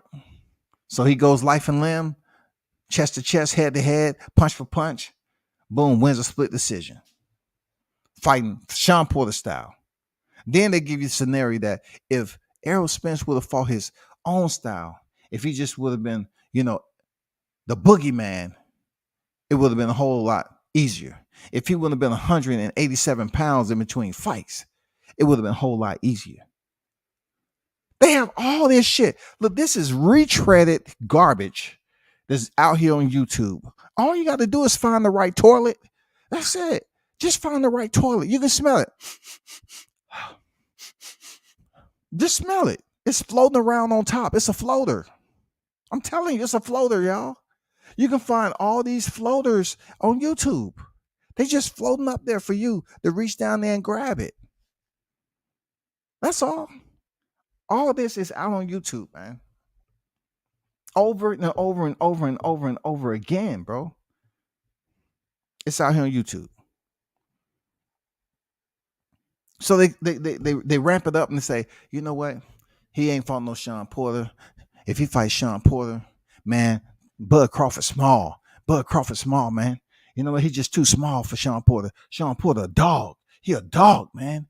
You know what I'm saying? He's too much for Terrence Crawford. I remember listening to this dude on a live. He said, you know what? If Terrence Crawford fuck up and fight Sean Porter on the inside, man, he might get knocked out. He might get knocked out. So look, y'all. This is how petty I be sometimes, right? So I pull up BoxRec, right? I pull up BoxRec. Not because I had to. I just had to pull up BoxRec. So I pull up BoxRec. Sean Porter. You see Sean Porter, a potentially knockout. Terrence Crawford, if he fights him on the inside. So what I did was, I go in there and I check everybody that he's fought. I give him 5. It's always 5. You know what I'm saying? I'll give him 5. I say, let me go 5 fights back and see what the ratio is of his knockouts. Listen to me, y'all. I go first to Sebastian Formella. The type of name that you know, at a camp out, at a barn fire, that you got marshmallows and shit. They're roasting marshmallows over an open fire, and you're out there drinking beer and shit, and everything is just mellow. That's what you get when you hear Sebastian Formella. I look over there to the right, a UD. Oh shit. He gonna knock out freaking Crawford. Okay, all right. God. Errol Spence. Split decision loss. Okay, all right. There gotta be some O's in here somewhere. I don't like this alphabet. God damn it. Give me a O or give me a K, god damn it. Give me a T. Yadinas Ugas. Split decision win. I was like, that's motherfucking 3 fights with no T, with no K, or no A, or no R. Damn. So I go from Yadinas Ugas to Danny Garcia. I know this is it. A UD. What the fuck?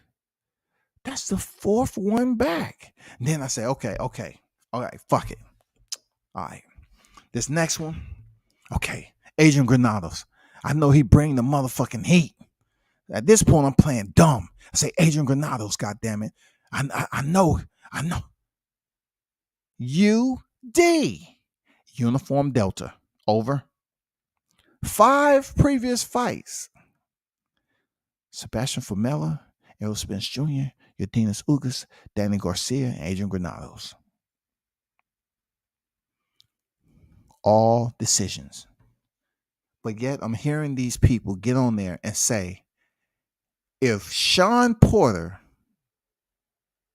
get on the inside with Bud, because Bud can't fight on the inside. That's what they keep saying. Bud can't fight on the inside. If he gets on the inside, he gonna knock Bud out. Bud ain't strong enough to fuck with Sean Porter. Bud ain't strong enough. He ain't strong enough. Sean Porter, dog, tenacious, vicious.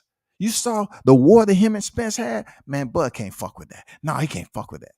That's all you heard, man. I said, wow. Sean Porter ain't stopped nobody in his last 5 fights.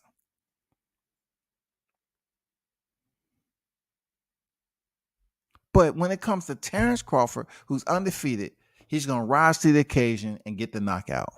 All because they're insinuating or implying that Terrence Bud Crawford can't fight on the inside.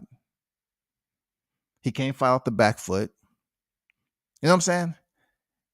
He can, and the fact that that's Sean Porter's bread and butter, they feel that he would have had an exemplary advantage fighting Bud Crawford on the inside.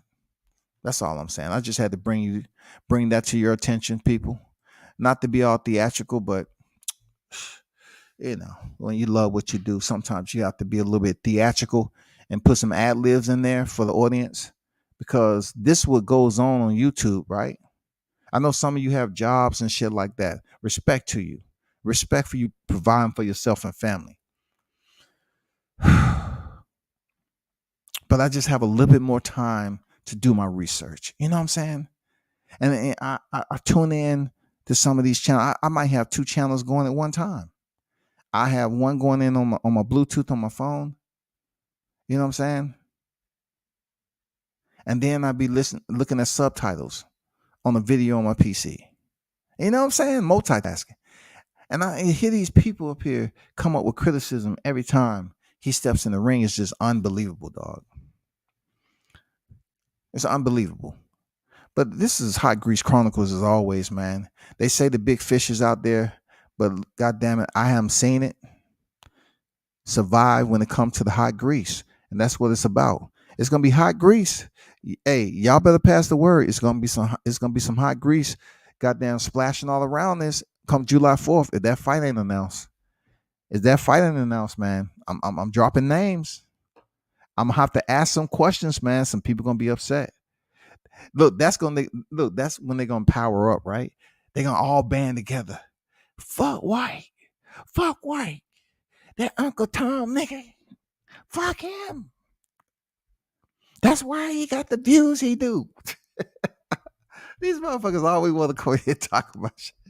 That's why you got this many views. Nothing else matters, bro. The time I serve, nothing else. The work I put in for boxing, MMA, and all that shit, nothing else matters. When they come over here, the views, get the views. Look at your views. I'm telling you, y'all better make goddamn sure that fight is announced July 4th. That's all I'm saying. I already done said that 55-45 shit is bogus. I don't believe no October 29th date. Find it, screenshot it, because from my understanding, Benavidez, they're scheduled for July. What fight is scheduled for PBC after that? Which one is scheduled after that? Somebody screenshot the forecast for PBC fight cards. Somebody screenshot a reservation in October for a venue in Vegas. That's all I want to know. Somebody screenshot it. If it's a fight date and they have it reserved, because look, the real ones know how you can get that. I know how to get it. The real ones know how you can get it. If they so-called getting all this information, the real ones know how to get it. And then you put out July 4th after you said it was official. Once again, Terrence Crawford holding it up because he won pay-per-view. Terrence Crawford holding up because he's been investigated. Terrence Crawford holding up because he has a hangnail. Terrence Crawford holding up because, he needs to just, get some things checked out. You know what I'm saying? He don't feel good with fighting on this week of the month. No, he's holding up everything. But the July 4th date, y'all said it's going to be announced July 4th. And I want y'all to hold true to that shit, right? That's all I'm saying. Trap say the fight not happening, man. Why you say the fight not happening, Trap? You got to keep faith, my brother. You got to keep faith, man. You got to keep faith. Because there's a lot of people on here believe that the fight is going to happen. They're going to announce it on July 4th. It's going to be October 29th. You know what I'm saying? All of that. It's going to be the epic fight. And when it come down for people purchasing PPV, we don't have to worry about that. Because as much as this fight's been spoken about, everybody should be in attendance. They should be a part of the sellout. Every YouTube content creators who have taken time and labor and put in and creating thumbnails and talking and doing lives, you should be at the fight. I don't want to hear no excuses talking about, man, I know you're going to trip on me, man. What? You can't make it because it's close to the holidays, right? Wow. You're smart. That's exactly right. You know, I got 3 kids, man. I, I just can't go to Vegas. It's just too expensive. I'm gonna support them though. I'm gonna buy the pay-per-view. Motherfucker, I steal it. You're not buying no motherfucking pay-per-view. You're gonna go to IG on where you're gonna find somebody looking at the fight and you're gonna tune in. Y'all not gonna buy the fight. But yeah, you're gonna be the first one with a thumbnail up here.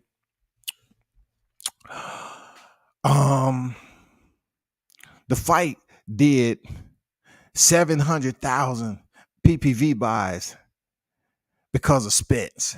You know what I'm saying? It's gonna be the same shit, bro. Like, that's the narrative. Watch what I tell you, y'all. They're not gonna go to the fight because it's close to the holidays and they got to spend money on the family.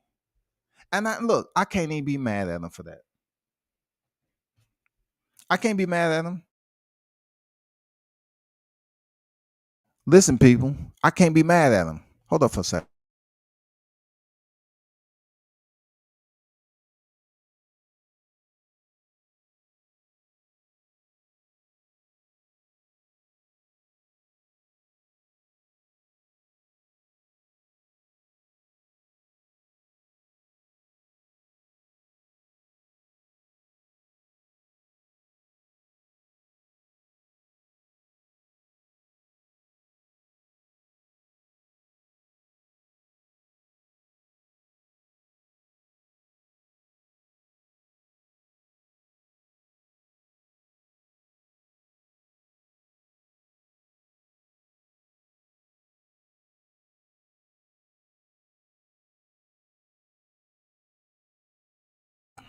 Listen, we've been talking about the fight for years, right?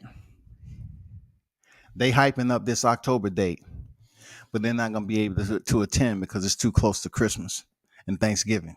I'm telling you, bro, I can't make this shit up. I cannot make it up. They're gonna say, man, that's too close to Christmas shit, man. That's too much money. You talking about, staying over there, getting a hotel room and shit like that. Man, that's gonna run a couple bands with food and everything. Then you gotta catch the flight over there. Look, these are the brothers who've been talking about this fight forever and a day.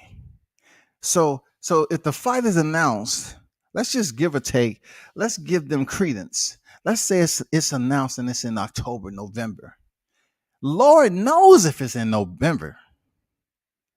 If that shit is in November, that's an absolute no. How many cats showed up to Deontay Wilder and Tyson Fury fight in October in Vegas? Even though I don't say this, I will say it today. I'll wait. How many? How many did you see? How many YouTube channels did you see out there for the Deontay Wilder Tyson Fury fight in Vegas? For the trilogy. I'm talking about the trilogy. You saw very few that was able to go out here in October and watch that fight. And that was one of the, biggest heavyweight fights of this era. Deontay Wilder, Tyson Fury. How many YouTube channels? So therefore, if you only saw a few YouTube channels out there in Vegas for that, imagine what it's going to be like if the fight is announced October or November. Imagine how that's going to be, because you have to get room, you have to get your transportation. Everybody know a bottle of water costs like $25, so you can't finance that shit. They take only cash. You know what I'm saying? The food there is incredibly expensive. And then you got to pay for your ticket. You got to pay for your ticket. So let's do some math.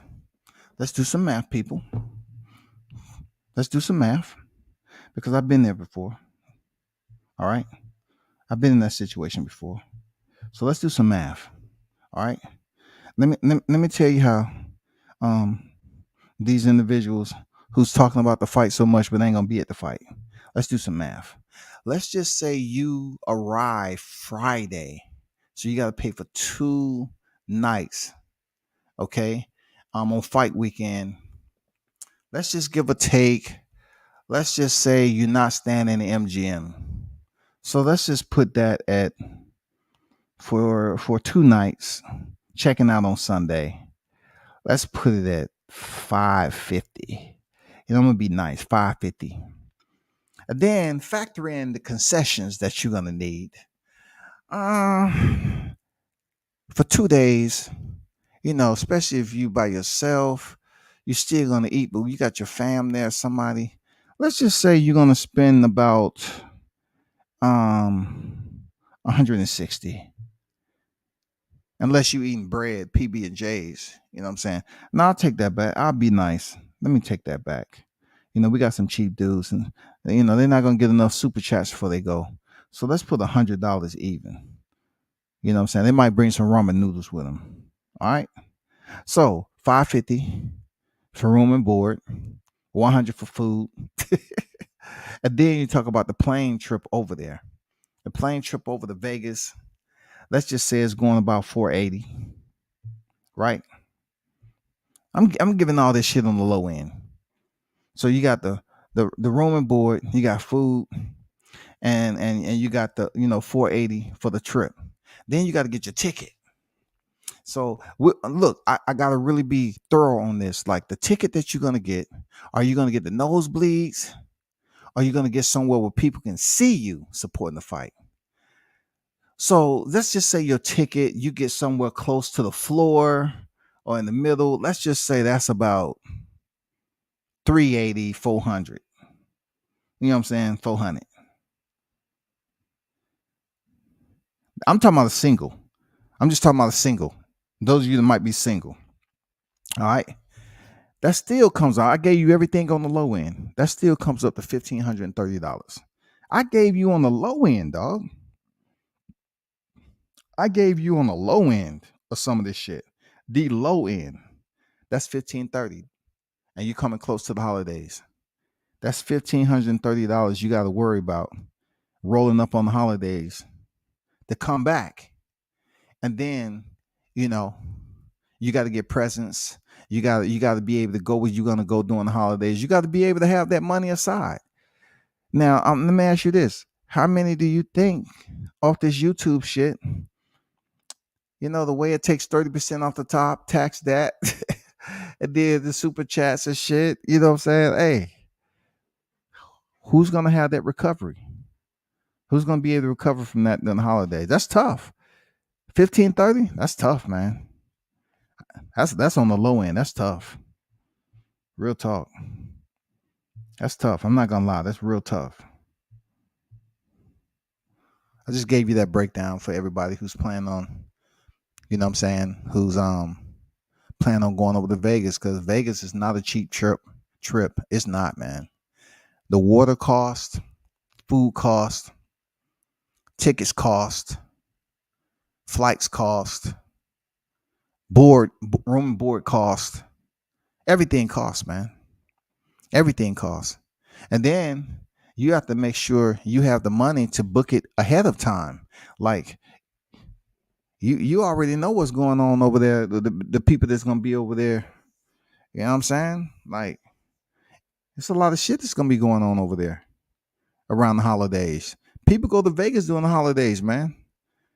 The room rate is higher. The casino, the house money always wins. So you have to factor all that in. And that was the low side 15.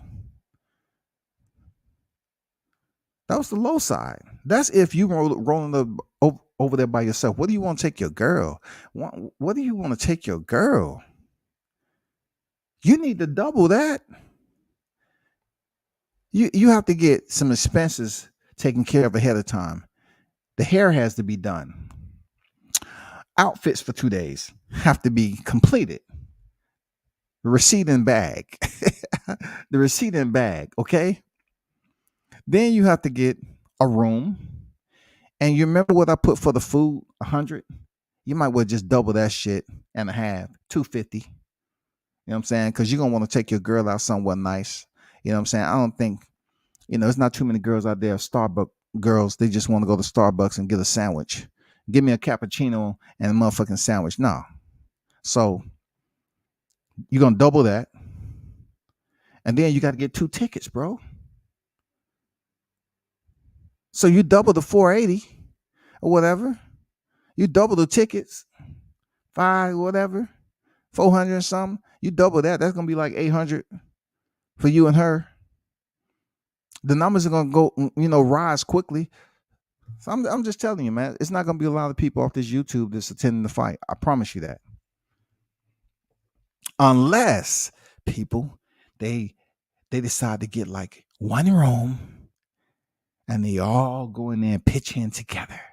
Nice and cozy. You know what I'm saying? Nice and cozy. Unless they pitch in and go in together and sleep on the floor. Not I said the cat.